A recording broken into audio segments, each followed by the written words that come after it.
Hello, friends. Today we are going to talk about anxiety in the morning as a limbic system trauma loop while my daughter's dog is taking her sun bath. Okay, so if you wake up chronically with anxiety, right? Maybe on a conscious level, you want to wake up happy. You want to wake up just feeling present, just ready to start the day with passion, with excitement. And yet, no matter how much you consciously want to do that, it's almost like your body can't. Okay, if that's your case, and you're tired of waking up with stress, feeling like you've been flung into fight or flight, then you're going to want to watch this video. So let's dive in. For those that don't know me, my name is Michelle. I'm a life and relationship coach, and I'm super passionate about helping people overcome the side effects of narcissistic abuse, complex PTSD, and childhood trauma. I'm also the founder of the Thriver School of Transformation, which is a monthly membership where we meet live on Zoom and we work through all the tips that I put up on either one of my channels. We work through them together. So the school is open right now for the next 5 days if you want to jump on. Okay, so let's talk about anxiety through the lens of limbic system trauma loops. If you were in the past in a relationship where you were constantly dealing with anxiety, and this could be with a parent, with a family member, a significant other, or even a boss, and you're dealing with a lot of anxiety. And let's say you felt that anxiety a lot in the morning. Like if you were with somebody that was constantly provoking you to feel anxiety in the morning, okay, or before your day started. What happens is your brain starts making paired associations, and it starts associating mornings with anxiety. And since your brain is designed to push you away from pain and towards pleasure, it views that anxiety as a threat. So what happens is it starts kicking on your trauma response, right? Our trauma response we need when there's a threat. Okay, if there's a pit bull that's about to attack me, I'm going to need my trauma response, my fight, flight, freeze, or fawn response to handle that. So if you had stressful mornings because of a situation from the past, whether it was a narcissistic parent that woke you up feeling stressed, you always had to rush. If it was a boss that made you feel like you never did anything fast enough, or a significant other, then your brain is always making these paired associations. And it starts seeing a pattern. Mornings, anxiety, right?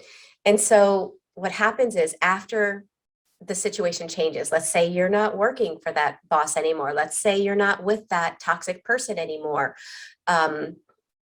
We would think, we would like to think that, well, the anxiety is going to go away, right? Because the person that was provoking it is gone. And when that doesn't happen, it can almost feel like you don't have control of your body. It's like you want to do something, you want to feel a certain way, and your body is just not listening and paying attention. So let's talk about how that becomes a limbic system trauma loop. When your brain starts creating association that mornings are dangerous, when the reality is mornings right now, if you're out of all that toxicity and you're away from that person, mornings are no longer dangerous. But the paired association in your brain is misidentifying threatening stimuli. And in this case, that threatening stimuli is the morning, right? Your brain is saying that is dangerous. And so it's getting you ready to have a trauma response. If your trauma response is to fight, then you're angry and you have a lot of emotion and you feel just constantly irritated. If your trauma response is to fawn, then you feel disconnected, right?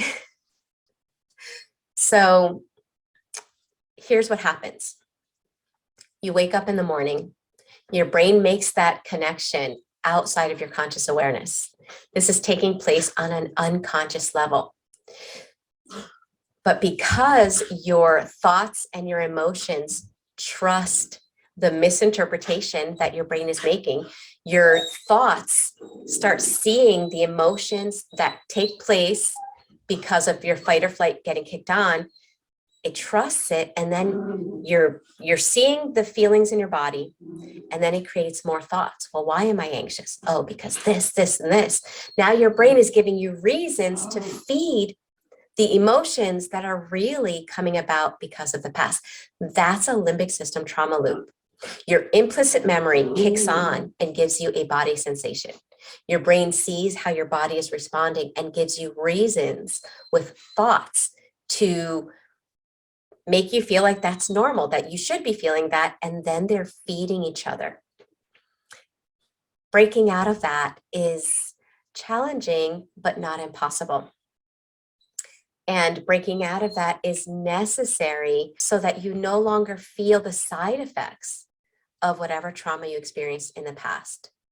If you don't break out of limbic system trauma loops, you can be out of all toxic relationships and still feel like you're suffering, because it is a side effect that we need to work through. So I will be posting more videos on how to do the recovery work after narcissistic abuse. So if you're not following this channel, make sure you subscribe, like, and hit the bell icon so that you're notified when my latest videos come up. And as always, just a reminder, if you are tired of learning about all of this and feel like you're learning and yet you're staying stuck, make sure you check out the Thriver School of Transformation, because that's what we do. We work through these side effects. We learn how to do it together. It's an interactive community so that as you're learning, if you have questions, if you don't understand how to apply something, you can receive that feedback regarding your personal situation. So the doors are open. Make sure you join us for the month of March if you feel ready to do the inner work and you feel like you can use that extra assistance.